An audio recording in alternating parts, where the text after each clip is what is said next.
Bom dia a todas, todos.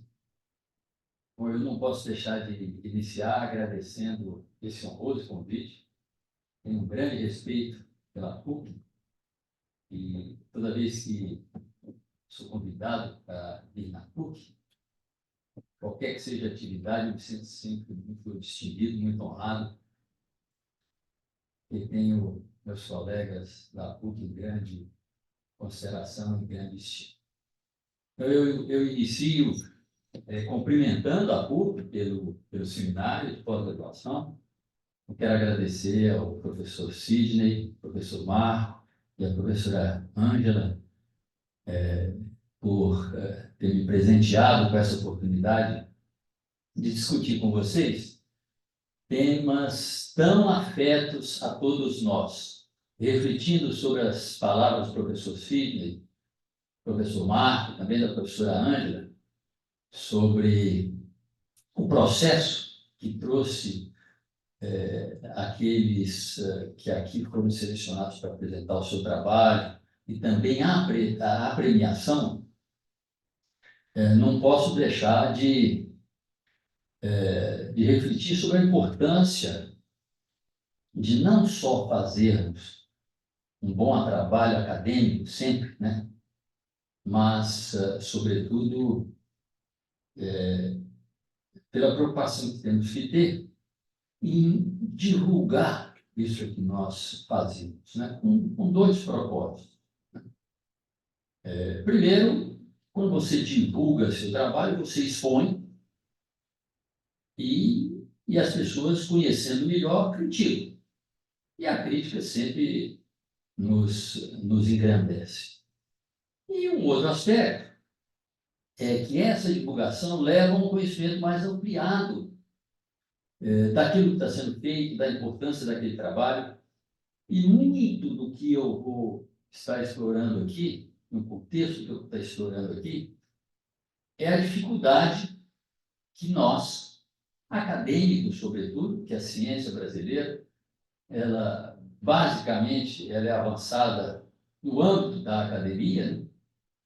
Essa dificuldade que nós temos tido em levar a nossa ciência para a sociedade tem nos prejudicado e tem dificultado o nosso desenvolvimento científico e tecnológico. Essa é minha tese aqui e é o que eu vou dividir com vocês.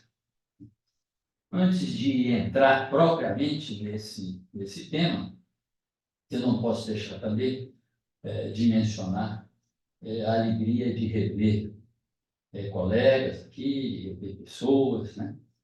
Eu quero dar um destaque especial ao professor Luiz Fernando e um destaque muito caloroso também ao professor Eloy, que há tempo que nós não víamos aqui também, não nos encontrávamos, dentre outros, né? Pois bem, então, o pano de fundo dessa reflexão é que há muitos desafios e oportunidades nacionais nas nossas áreas, desafios para nós, oportunidades para nós, mas, sobretudo, desafios para o país e oportunidade para o país. Esse é o ponto. No final do século XX, olha que interessante, a Academia Nacional de Engenharia terminou o século, eles olharam para trás e se perguntaram o que aconteceu de importante no século XX. Fizeram uma lista com 20 temas, e todos eles muito importantes. Né? Para que nós possamos apreciar cada um desses temas, seria muito bom poder discutir cada um deles separadamente. Basta nós lembrarmos, no início do século XX, final do século XIX, século XX, na ausência de cada um desses temas, olha como é que era o mundo. Eletrificação. Não tinha eletricidade. Final do século XIX, século XX. No final do século XIX, o pessoal começou a colocar em prática a eletricidade e começaram a iluminar primeiro as grandes cidades, né? Embora Paris já fosse a cidade de luz. Rio de Janeiro era uma cidade iluminada, mas não com eletricidade, com outros meios, né? E a dificuldade, não só, uma vez tendo descoberto cada um dessas inovações disruptivas, é implantar isso na sociedade. Eu sempre reflito que, na minha percepção, Thomas Alva Edison, ele, um grande homem, um grande inventor, né? E a lâmpada incandescente, que atribui muito a ele, quer dizer, a sistemática e a disciplina dele, conseguir um filamento que você pudesse passar uma corrente suficientemente alta, né? Num fiozinho muito pequenininho, que pudesse chegar na emissão de luz visível, né? A temperatura precisava ser muito alta, em geral, todos os materiais se fundiam, queimavam, né? E ele foi tentando um atrás do outro, e um belo dia ele descobriu isso, né? E ele gostava de falar. Pois é, muita gente desiste depois de ter tentado 300 vezes, achando que não vai dar certo, mas como é que essa pessoa ia saber que ia dar certo na 305? Que pena que ele parou na 300, né? Ele devia, mostrando, de fato, a importância da disciplina. Mas o que reflete na minha percepção, o pensamento dele, foi tendo descoberto uma nova maneira de gerar eletricidade, de gerar luz, a dificuldade dele, imagina, chegar na prefeitura de Nova York, onde já tinha toda uma infraestrutura para chegar no final do dia, você ir lá, acender cada um dos lampiões, já tinha as empresas que forneciam os óleos, né? Nessa época já era petróleo, mas antes era baleia, gordura de baleia. Imagina ele chegando na prefeitura, diferente de hoje, imagina se chegar na prefeitura hoje, chegar o prefeito, eu queria lhe fazer o seguinte, eu queria lhe propor uma nova maneira de iluminar a cidade do Rio de Janeiro. Ah, interessante, como é que você propõe? Aí ele chegou com aquela geringonça de fio, né? E mostrou ali que você podia acender uma luz, tá? Nós temos os postes, você vai botar uma lâmpadazinha dessa em cada poste, e esses fios aqui, não, nós temos que levar um para cada poste e tal. Eu imagino o sorrisinho indisfarçável no canto da boca do prefeito, né? E a dificuldade dele convencer os outros de que aquilo poderia dar certo, né? Tamanha dificuldade, que ele montou uma empresa, né? Uma empresa de eletricidade geral, que existe até hoje, General Electric, né? Para ele próprio poder ajudar na facilitação dessa implantação, né? Então, olha que baita desafio. E assim vai, né? Automóvel, avião, distribuição de água, eletrônica, rádio, televisão. Então, se nós olharmos tudo aquilo ali, de fato, uma baita transformação, né? Talvez a gente inclua uma coisa, talvez não inclua outra, talvez a gente não dê a devida importância em algumas coisas que estão ali, por exemplo, o item 10, refrigeração e condicionamento de ar. Será que isso é tão importante? Fundamental, né? A refrigeração para a questão de saúde, para a questão dos remédios, para os alimentos, né? O condicionamento de ar, né? Você sendo possível controlar numa mini escala o clima, né? Regular a umidade, regular, quer dizer, dando mais conforto térmico para as pessoas, enfim, grandes realizações tecnológicas. Eu não teria problema em aceitar essa lista aí. Pois bem, o interessante é que, logo depois, avançou um pouquinho no século XXI, a mesma Academia Nacional de Engenharia olhou para frente, olha que interessante, e se perguntou, pois bem, aqueles foram os desafios tecnológicos, as grandes realizações, e para frente, o que nós precisamos focar? Quais são os grandes desafios para a engenharia no século XXI? E essa lista é completamente diferente da lista anterior, sobretudo em relação à maneira como ela se apresenta. A anterior mostrou materializações tecnológicas, né, produtos, né? E essa aí é mais abstrata, está lá. Aprendizado pessoal avançado. Tornar a energia solar econômica. aumentar a realidade virtual. Olha o 11. Prevenir terrorismo nuclear. Desafios tecnológicos do século XXI. Olha que interessante. Olha o 14. Engenharia de ferramentas da descoberta científica. Ou seja, usando a visão da engenharia, que tem uma visão muito pragmática das coisas, sistematizar, né? E nós vamos aprender cada vez mais, a sociedade precisa se qualificar cientificamente, precisamos avançar nas descobertas científicas. Como é que a gente engenheira esse processo? Olha que coisa abstrata, né? E o que surpreende é que eles dividiram esses grandes desafios em 4 áreas. Uma área de sustentabilidade, está bem posto.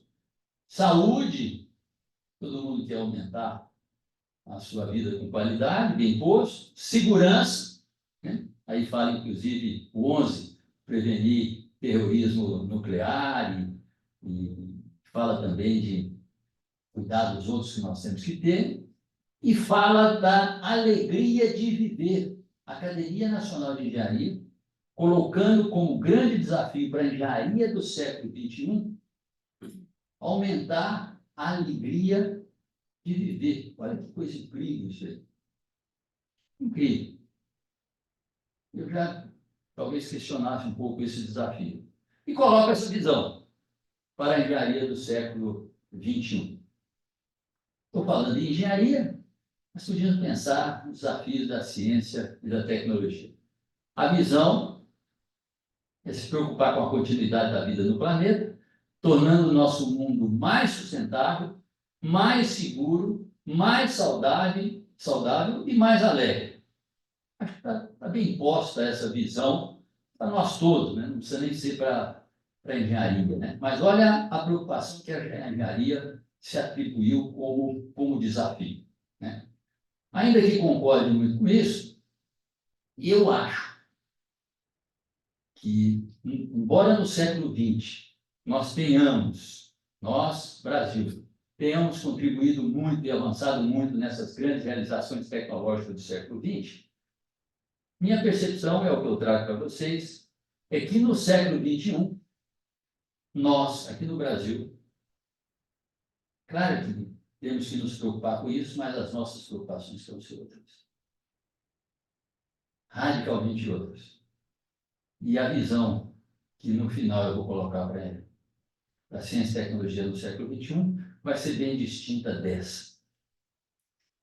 O mundo muda muito, nós estamos acompanhando, não preciso dizer para vocês, e a preocupação aqui é lembrar vocês que quem gera as mudanças tecnológicas, salve professor Sérgio, prazer em vê-lo, coisa boa, que aqueles que são protagonistas nesses avanços tecnológicos, aqueles que são protagonistas, são os que estão na frente da onda, surfando o benefício que traz esses avanços tecnológicos, sejam incrementais, sejam disruptivos. E para que você seja esse protagonista e possa se beneficiar, sobretudo, você como país, o seu povo, né, é preciso que você, de fato, esteja preparado para fazer essas mudanças e contribuir com essas mudanças. E a maneira de fazer isso é você ter uma boa ciência, ter uma boa educação, né, e ser competitivo externamente, né? Você tem que ser capaz de corrigir as suas dificuldades, mas você tem que ser capaz de pegar suas vantagens competitivas como nação, né, e colocar isso a seu favor. E a competitividade, ela se mostra muito pelo setor industrial. Se vocês olham as maiores empresas hoje, elas são muito diferentes das maiores empresas de 10 anos atrás, né? Ou seja, grandes mudanças estão ocorrendo, e quem é que estão fazendo essas mudanças? São aqueles agentes que mais se beneficiarão dessas mudanças, né? Quando nós olhamos para o Brasil nesse contexto de transformação, nós vemos que nós temos tido um mau desempenho. comparativo com outros países, né? Seja em inovação, seja em competitividade, seja em desenvolvimento humano, os nossos desempenhos são inaceitáveis, para dizer o mínimo, né, em relação a outros países. E a razão para isso é o nosso desleixo em relação a aspectos que nos levariam a ser uma nação mais competitiva internacionalmente. Nós investimos pouco em pesquisa e desenvolvimento, ainda que tenhamos recursos para isso. O Brasil investe pouco em pesquisa e desenvolvimento. O Brasil investe hoje um pouquinho acima de 1% do PIB, né? As nações que não são referências, né? 3,5%, 4% do PIB. Imagina você investir 2% do PIB, ou seja, duplicar, né? Em cada segmento, você duplica a quantidade de recursos. Já faria uma diferença, né? Mas nós não precisaríamos só duplicar, nós precisaríamos, pelo menos, triplicar isso aí. Nós não nos preocupamos com a educação do nosso povo, que é o nosso maior patrimônio, das nossas crianças. Você precisa das crianças, é como se você reunir as crianças, nós vamos precisar muito de vocês, como força de trabalho, para construir esse país. Daqui a 20 anos, sobretudo, nós vamos precisar muito de vocês, e eles vão ficar olhando, então, aqui pronto. Me diga como é que eu tenho que fazer, e a gente vai estar bom. E larga essas crianças soltas, não educa, não estimula. Não. No século XXI, nós vemos que a nossa população segue sem ter uma formação adequada, né? A população brasileira que possui ensino superior é 20%, entre 25 e 64 anos. O número de cientistas e pesquisadores é baixo, muito baixo, né?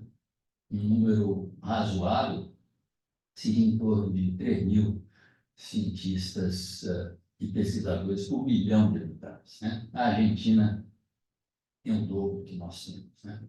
Então, os nossos números são inaceitáveis para os desafios que nós temos que enfrentar.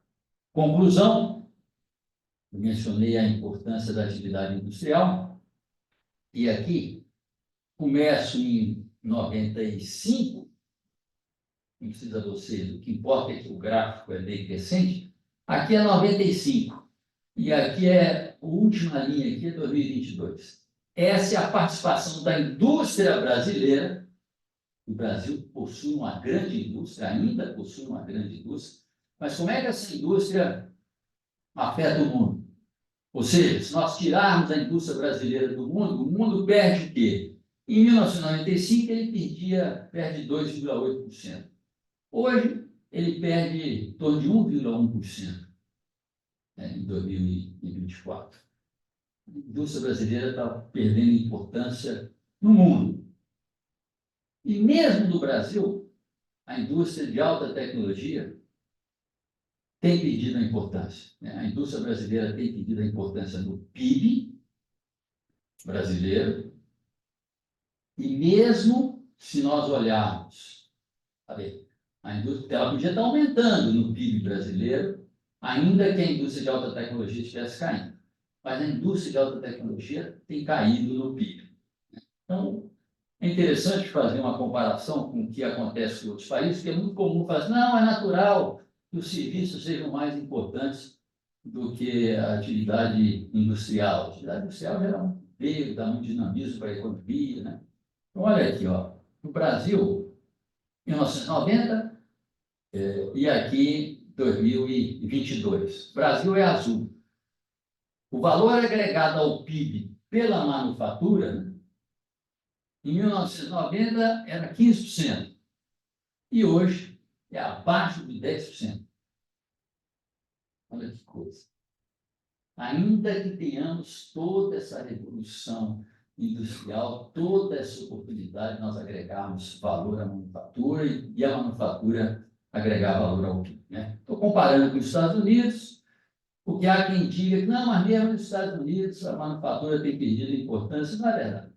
Né? Nos Estados Unidos a manufatura tem mantido, isso perdeu um pouquinho. E em outros países? Olha a Alemanha, manteve ali 20%. Né? Incrível aquilo que aconteceu com a Alemanha em 2008. Né? E aqui eu sugiro a vocês a visitar esse site aqui, e aí vocês podem brincar com qualquer país, vocês vão ver que qualquer país que vocês pensarem, qualquer país, Coreia do Sul é muito óbvio, né? Está acontecendo, mas olha a Turquia. Tinha a mesma indústria que o Brasil lá em 1990, né? Tem se preocupado com a indústria, e o Brasil tem caído. Né? Olha o Irã, olha que coisa incrível, né?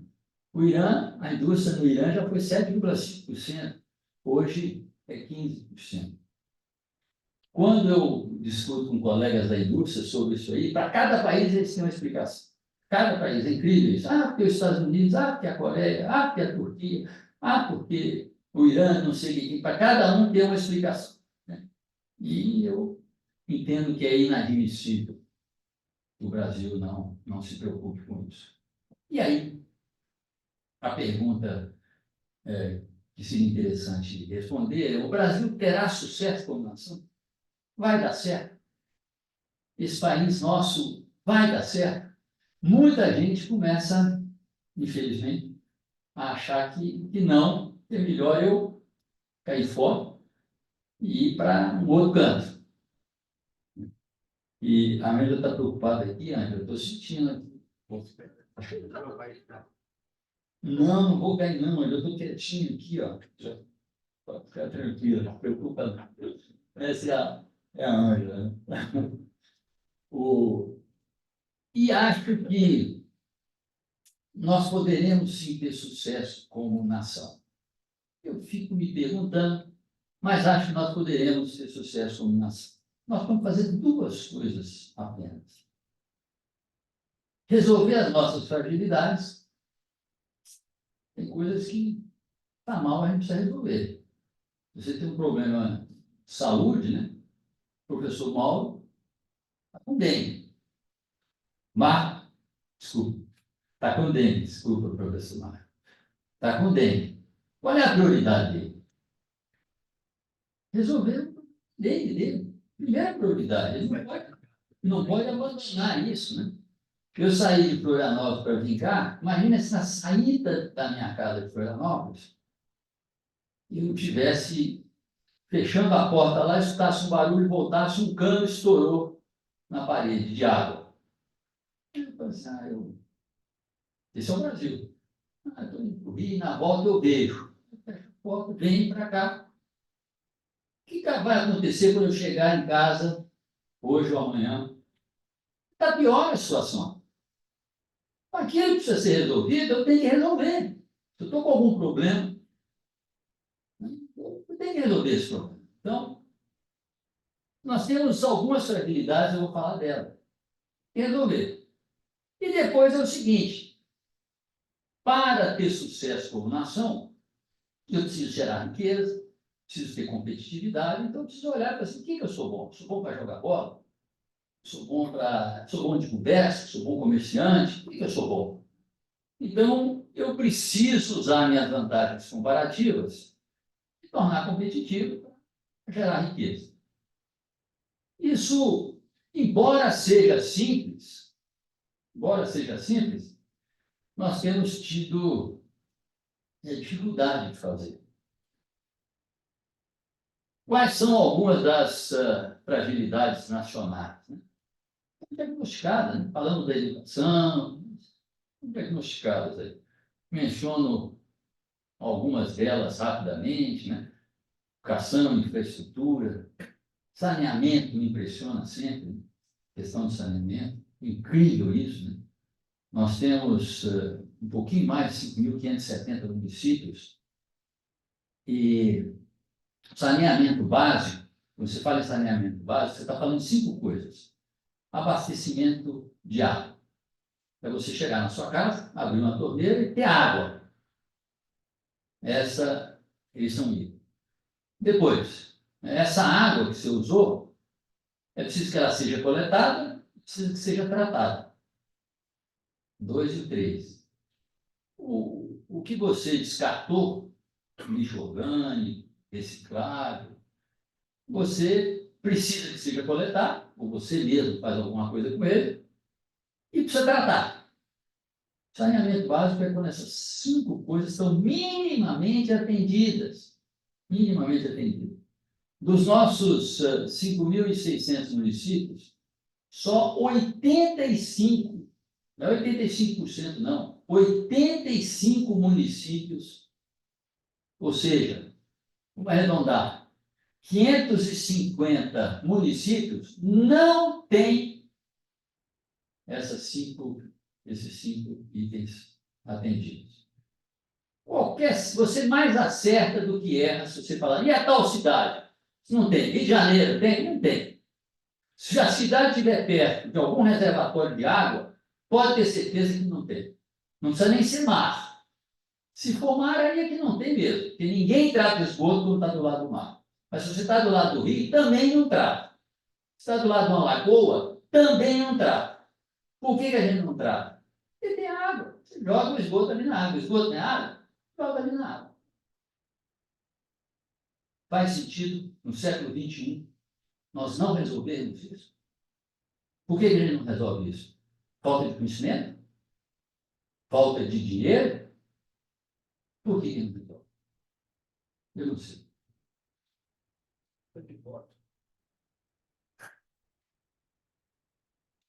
Inadmissível. Inadmissível. É eu sair da minha casa, deixar o vazamento lá, e na volta, é claro que vai estar pior. Então, eu tenho que parar tudo, para tudo, para tudo, para tudo. 35 milhões de pessoas não têm acesso à água potável. O Brasil tem 210 milhões de pessoas. 35 milhões de pessoas não podem abrir uma torneira e pegar uma água ali que você possa falar que ela é minimamente limpa. Não faz sentido. Um outro aspecto aí, que talvez mais vergonhoso para nós, é a questão da desigualdade. Né? Isso aí não dá nem para. Nós estamos entre as 10 economias do mundo.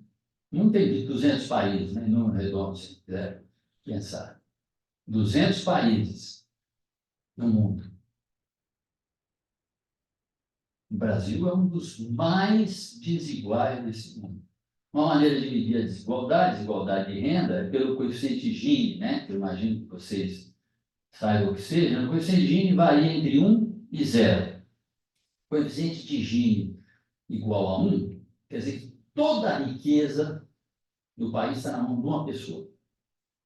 Então, você pega um PIB do Brasil, que é perto de 2 trilhões de dólares, né? E aí, digamos que eu pergunto ao professor Marco, qual é o seu patrimônio? Ele fala assim, 2 bilhões de dólares, 2 trilhões de dólares. E todos os outros eu pergunto, qual é o seu patrimônio? Não tem patrimônio, 0. Então, toda a riqueza da nação está na mão do professor Marco. Se todo mundo tiver a mesma riqueza, ou seja, a riqueza de cada um, ou o PIB dividido pelo número de habitantes, o coeficiente de Gini é 0. Obviamente, então, o melhor coeficiente de Gini é o mais próximo de 0 e o pior é o mais próximo de 1. Nenhum país tem um coeficiente de 0, nenhum país tem um coeficiente de 1. Os países melhores, os escandinavos, quanto é que é o coeficiente de Gini? 0,27. Tem 15 países com coeficiente de Gini acima de 0,5. 15. O Brasil é um deles. Injustificável, né? Injustificável. Exceto pelo Suriname, que tem um coeficiente de 0,58, o Brasil com 0,53. Nenhum outro país da América Latina, América do Sul, tem um coeficiente de Gini tão alto quanto o Brasil. Apenas 15 países do mundo. Então, o Brasil está entre os 15 países mais desiguais do mundo. É difícil resolver isso? Não é difícil. Não é difícil. Então, são as fragilidades que precisam ser resolvidas. Urgência, para tudo, vamos parar tudo e vamos monitorar. Igual a gente monitora uma emergência qualquer, porque isso é um dado emergente, né? Ou emergencial. Né? Pois bem, mas o incrível disso tudo, né? Então, quando a gente pergunta, o Brasil terá sucesso como nação? Se a gente pergunta para nós, a reação é um pouco parecida com essa minha. Eu sou uma pessoa entusiasmada, sou realista e tal, quero que dê certo. Então, se eu tiver que responder isso aí, eu falo assim, vai dar certo, vai dar certo. Vai dar certo. Tem vários exemplos, que às vezes a gente não sabe, um pouco aquela coisa do Darcy Ribeiro, né? Falando que nós somos uma combinação, o povo brasileiro é uma coisa separada, né? Mistura do europeu, do índio e do africano, né? E eu tendo a concordar muito com ele nisso, e ele fala assim, olha, nós temos a racionalidade do europeu, mas nós temos a alegria, o misticismo do africano, mas temos esse senso de solidariedade, gostamos de estar junto, que é muito dos indianos, né? E esse é muito o Brasil, né? O professor Sidney estava falando que a gente vai participar em congresso, né? E às vezes você sai daqui, vai num congresso lá no Japão, tem 2.000 pessoas lá, você vai passar uma semana lá, você foi lá para encontrar com as pessoas do mundo inteiro, aí você encontra um brasileiro. Não, moço, eu sou do Rio, você é da onde? Não, eu sou lá de Recife. Ah, que bacana, você está aqui. Aí passa a semana inteira com o sujeito lá. A gente gosta de estar junto, né? Gosta de estar junto. Isso é uma força, isso nos agrega, né? Isso é importante, né? E se a gente, muitos gostam de futebol, como eu gosto, né? É meio que inexplicável o que aconteceu para chegarmos em 58, aonde ganhamos a Copa do Mundo na Suécia. Né? Deu certo, deu tudo certo e o Brasil se tornou uma referência. Né? Então, eu acredito nisso. E, aparentemente, o mundo pensa da mesma forma que eu. Se vocês entrarem no Google aí, hoje o Brasil é a 9ª economia do mundo. Mas se vocês perguntam o seguinte, quais são as economias mais importantes do mundo e quem é que estará melhor? Eu estou olhando aqui o aspecto econômico, né? E quanto mais distante do presente vocês estiverem, mais bem classificado o Brasil vai estar. Então, em 2050, os 5 países mais ricos do mundo é China, Índia, Estados Unidos, Indonésia e Brasil. Alemanha e Reino Unido estão lá embaixo. Olha que coisa incrível. O mundo acredita muito no Brasil. O mundo acredita que o Brasil, claro que vai dar certo. Claro que vai dar certo. E por que o mundo acredita no Brasil? Eu penso, reflito. Primeiro, é que essas nossas fragilidades, essas coisas que precisam ser resolvidas, elas são fáceis de ser resolvidas. Elas não oferecem complexidade, são simples de ser resolvidas. E a outra coisa é o seguinte, nós temos tanta vantagem competitiva que é muito fácil nós nos sobrepor a qualquer outro país. Nós não temos problema. Nós não temos problema. O problema tem a Ucrânia. O problema tem a Guiana. O problema tem, sei lá, o Irã, Síria, Taiwan, a Rússia. Esses países têm problema. Holanda. Holanda está abaixo do nível do mar. Imagina. O pessoal levanta a comporta e inunda tudo, né? Isso que é problema. Vai os países africanos, olha a quantidade de problemas. Nós não temos problema. Qual é o nosso problema? O nosso problema é a nossa falta de vontade de resolver as coisas fáceis de terem que ser resolvidas, né? Em vez de sair, abrir a porta e ir embora, eu chegar ali, sei lá, quebro um pouco a parede, tampo, compro um remendo, uma luva e resolvo o problema ali em 2 minutos. Nosso problema é a procrastinação. Mas isso não tem complexidade, isso é fácil de ser resolvido. E temos muitas vantagens comparativas. Né? Enormes as nossas vantagens comparativas. Toda vez que eu falo sobre isso, eu me coloco na posição de alguém que está chegando para escolher um país para morar na Terra. Alguém que conhece pouco a Terra e vem cá e diz, gente, eu posso ir para qualquer lugar. Onde é que eu vou? Vou para o Canadá, o pessoal fala que é bom. Vou para o noroeste da França. Vou ali para Itália, ali, Sorrento. Onde é que eu vou? O que tem de bom aqui? O que tem de bom ali? Olha, é difícil você não escolher o país, Brasil, como seu destino. Porque tem tanta coisa boa aqui e não tem coisa ruim. As coisas ruins são aquelas coisas que nós tínhamos ter feito e não fizemos. Né? Eu não cuido da minha saúde, tenho uma vida desregrada, fico reclamando que não tem saúde. Então, se você olha o que nós temos de bom, né? E eu não vou listar isso aí, né?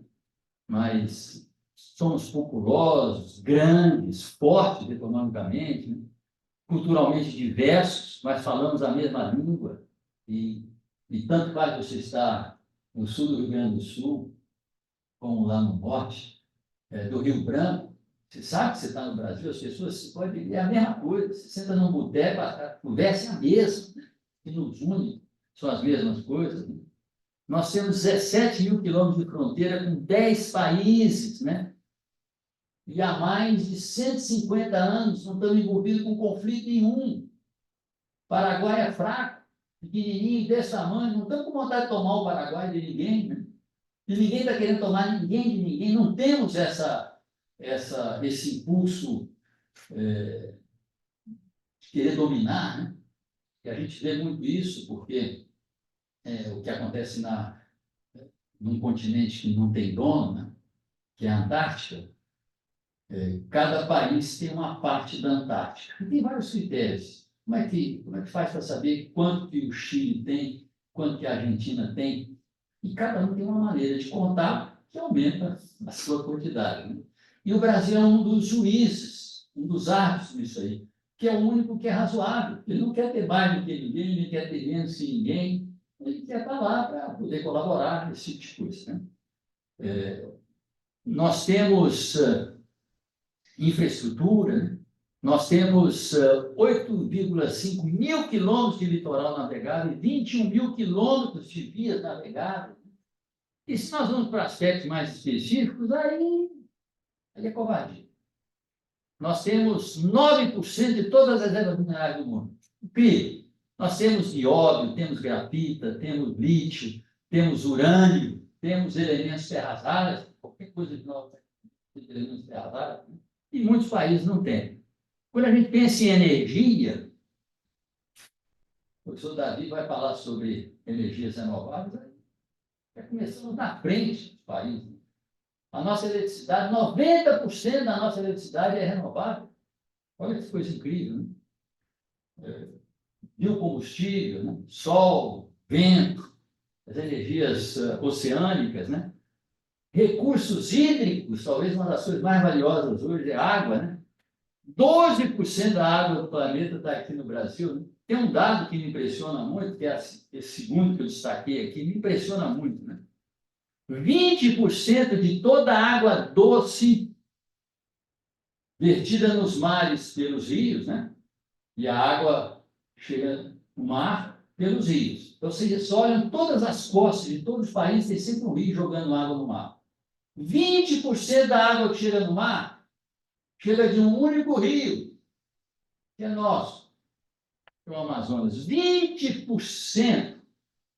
Né? Se chega na beirada do Amazonas, é uma imensidão. Você acha que você está no mar e aquilo fica ali. Gente, de onde é que tem tanta água? Onde é que vem tanta água?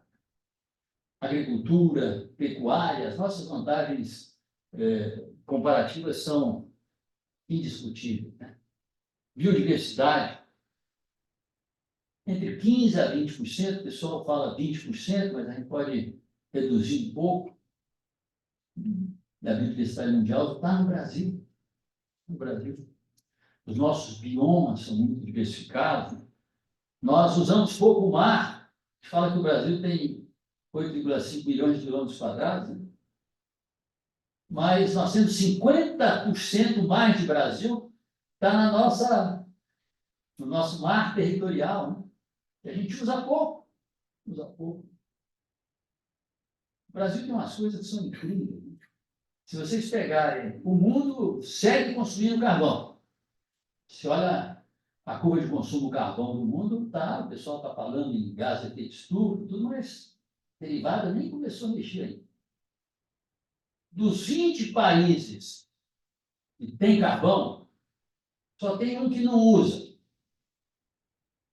para gerar energia, ou usa muito pouco. É o Brasil. Ainda que as nossas reservas energéticas ligadas ao carvão sejam maiores do que as nossas reservas energéticas associadas ao petróleo. Olha que coisa incrível isso aí. Pois bem, então, discutir as nossas vantagens comparativas, eu tenho que acabar, que a Ângela tinha me pedido que usasse 30 minutos. Então, o que nós precisamos fazer?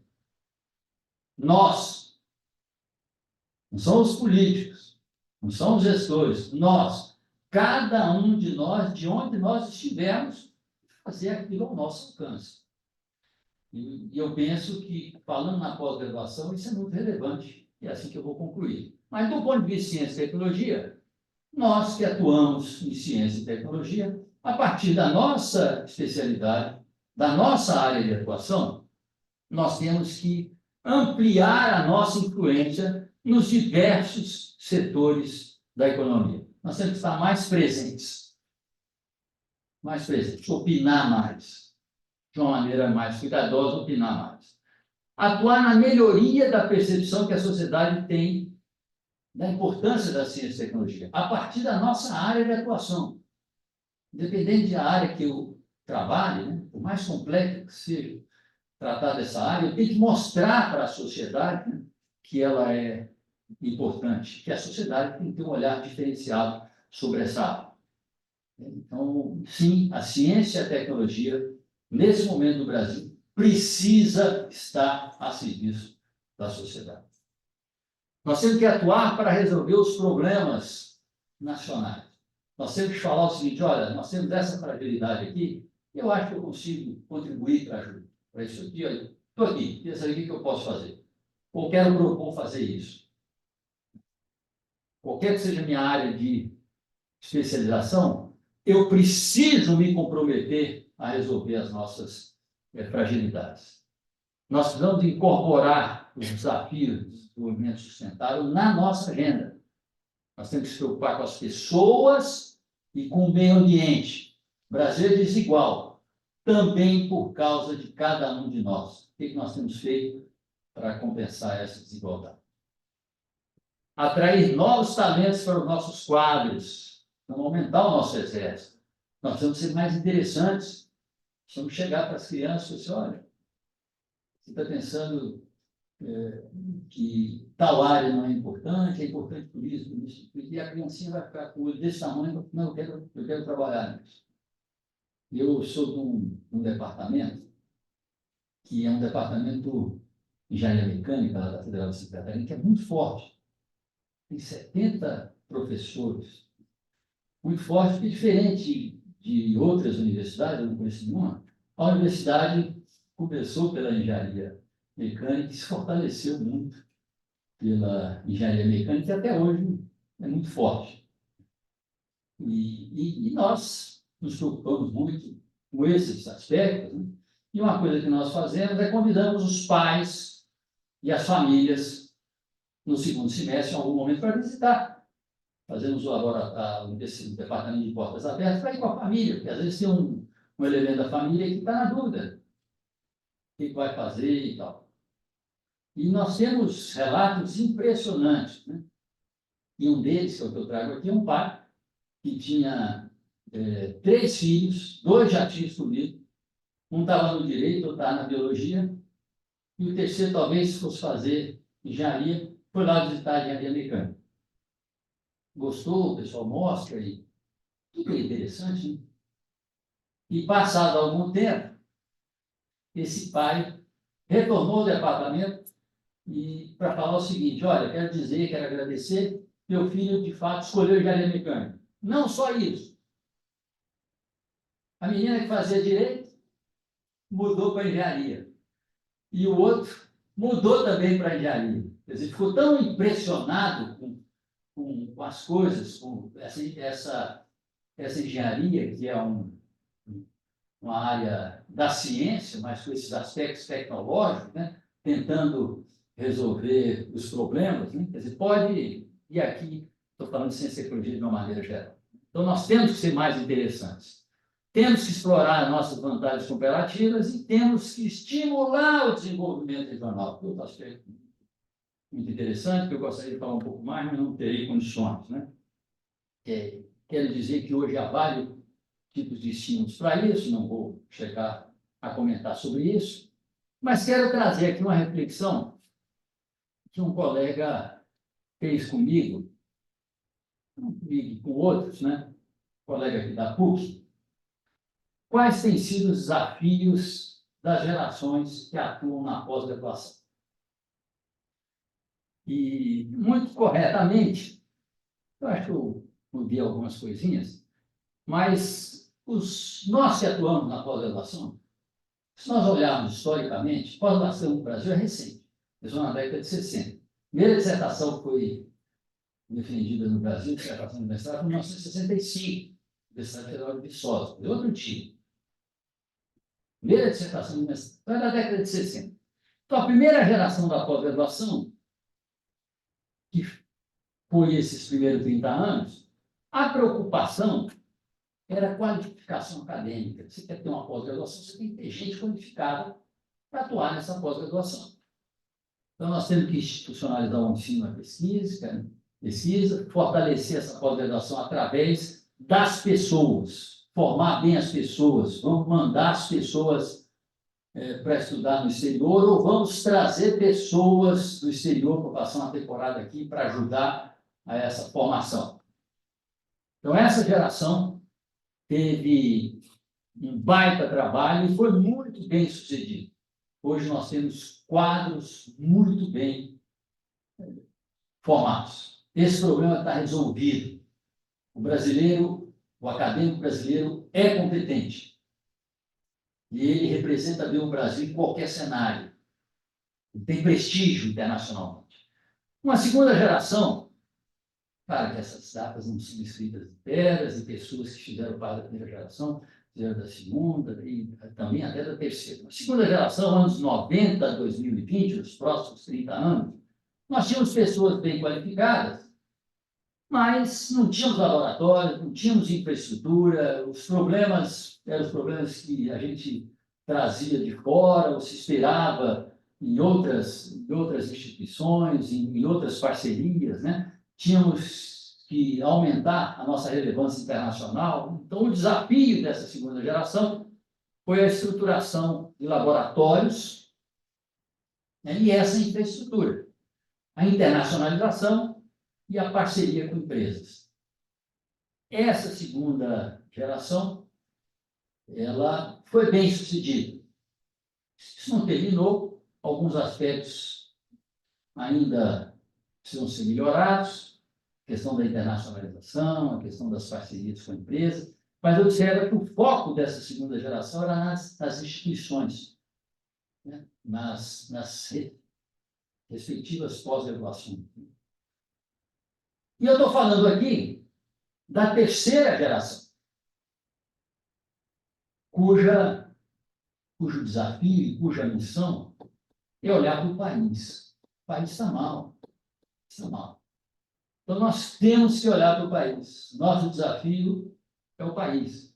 Nós temos que ajudar o país a resolver seus problemas, nós temos que ajudar o país a gerar riqueza, nós temos que ajudar o país a vencer as suas desigualdades e as suas inconsistências. Né? Então, eu penso que temos que fazer isso com foco, a partir da nossa competência, com estratégias e com urgência, sem procrastinar.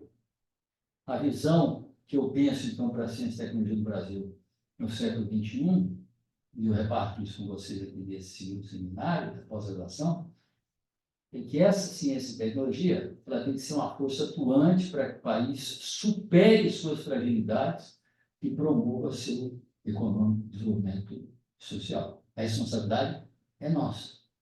Ah, não são os políticos de Brasília, não estão botando dinheiro no bolso, não são os corruptos. Então, tudo bem. Nós temos que dar conta dessa visão mesmo com essa turma aí. Naturalmente, nesse novo mundo, o Brasil mais competitivo, o Brasil mais sério, esse pessoal vão se sentir até desconfortável, talvez eles possam ir para outro canto. Obrigado, sucesso para todos aí no trabalho.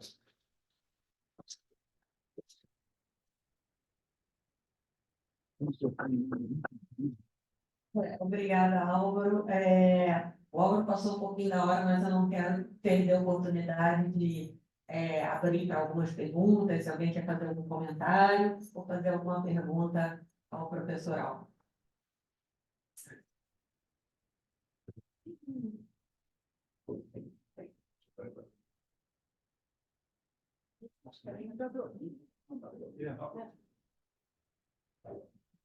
Saiu há pouco um panorama, né, sobre saneamento básico, né, que foi publicado, né, acho que foi em 2022, 2023, que é o panorama de saneamento básico brasileiro, né?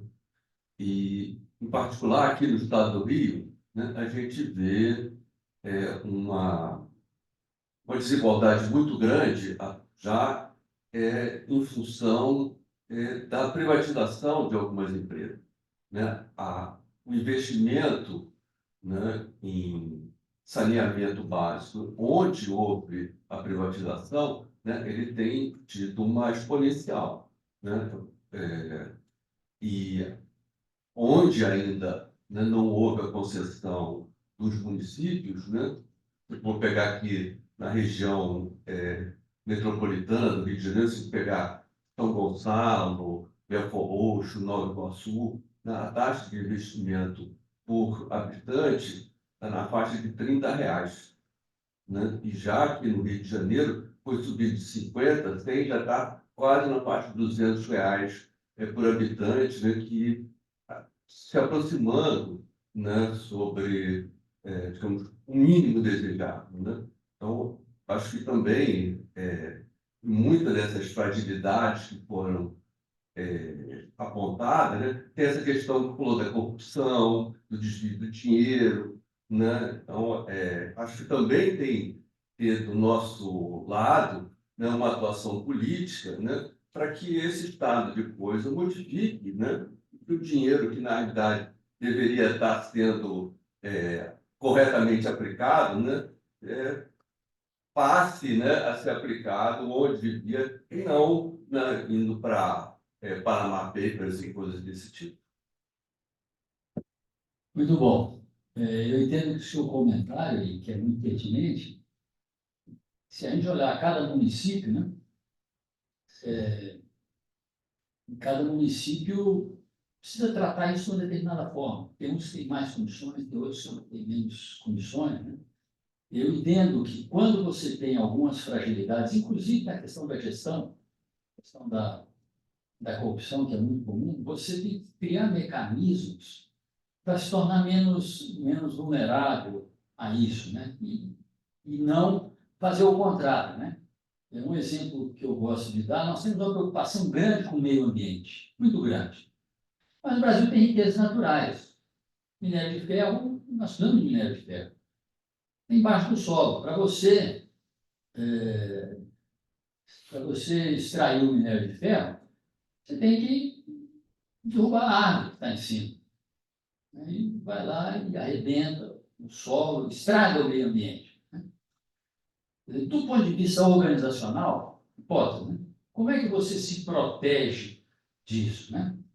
Você cria um ministério do ambiente, ou do meio ambiente. Só que nesse Ministério do Meio Ambiente está tanto a parte de cima do solo, as árvores, como a parte de baixo.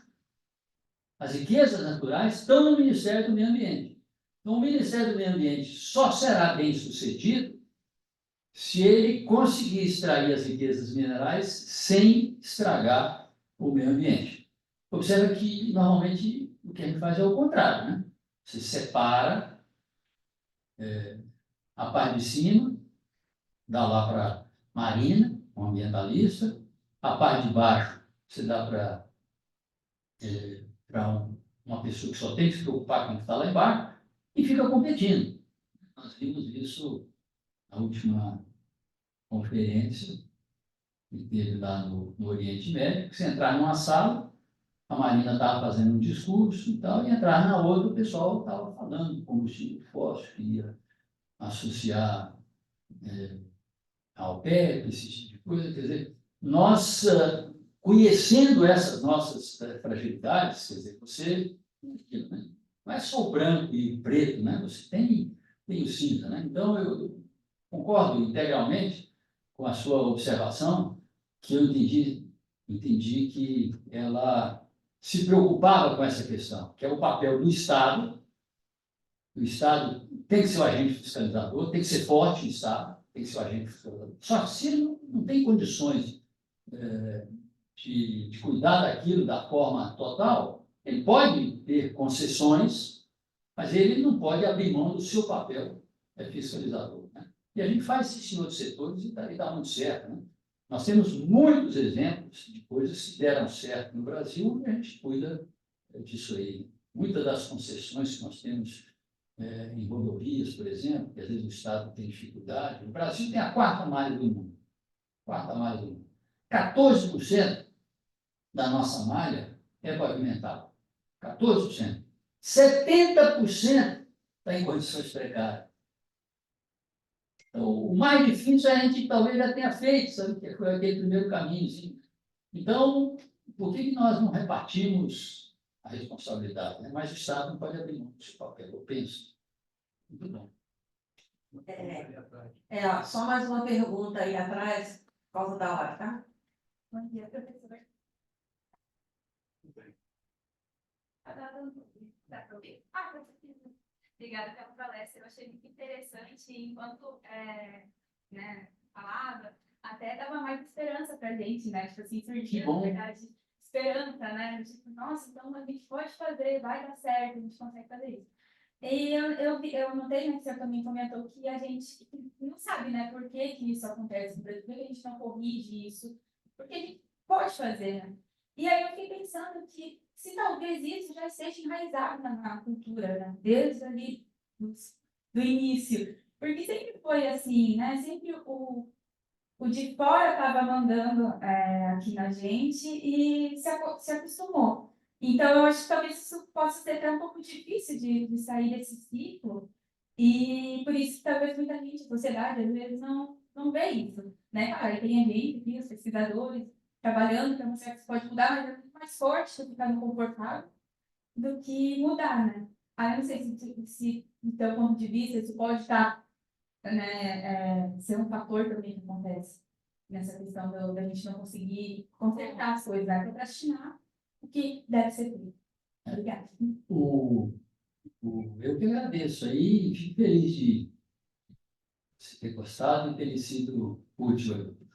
Eu acho que eu tento refletir sobre isso e encontrar razões.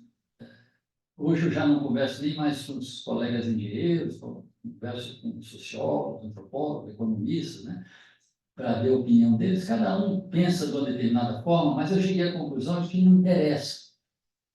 Por que as coisas são assim? Não interessa. Sabe? Nós queremos mudar e queremos mudar para melhor. E o que eu posso dizer, e lembrar a você que isso acontece com você, que tem pessoas com quem você conversa que só reclamam. Só reclamam. E tem pessoas que só falam que deu certo isso, deu certo aquilo, eu fiz aquilo outro, né? E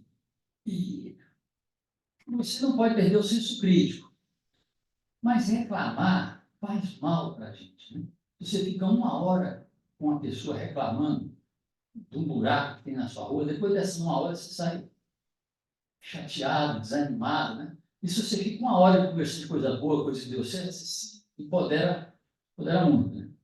Então, reclamar faz mal para a gente. Esse é um aspecto. O outro aspecto que é ruim de reclamar é que quando você reclama, você sempre atribui ao outro uma responsabilidade que não é sua. esse trânsito do Rio de Janeiro é uma porcaria, o prefeito devia fazer isso, a hora que fizeram essa mão era para uma direção, é como se você não tivesse responsabilidade, né? E é outro aspecto ruim, porque cada um de nós tem uma parcela de responsabilidade. Então, eu acho que a lista, por que não deu certo, não quero ver essa lista. Eu quero ver a lista dos que conseguiram fazer e como é que eles conseguiram fazer. Porque se você for pegar a lista do que não deu certo, eu me envolvi com gestão, e sempre fui uma pessoa que eu ouvi muitos outros, né? Mas se eu chegasse e perguntasse para o sujeito por que não deu certo, e o sujeito ia me trazer a lista do que não deu certo. Eu não deixava ele ficar com aquela lista. Né? Eu falava, olha, você faz o seguinte, depois você me traz a lista do que você conseguiu fazer e como é que você conseguiu fazer. Que é uma lista melhor, e sempre a gente pode construir essa lista. Né? Eu sou de uma geração que tinha uma experiência no exterior e voltava para o Brasil. Ninguém ficava no exterior. Todo mundo queria voltar para o Brasil, porque aqui é que era bom. Eu acredito que nós estamos num momento bom para nós. Estamos vindo com uma onda, assim, uma carga um pouquinho meio pesada, sabe? São várias coisas que nos têm acontecido nos últimos anos, mas eu acho que o momento é um momento muito bom.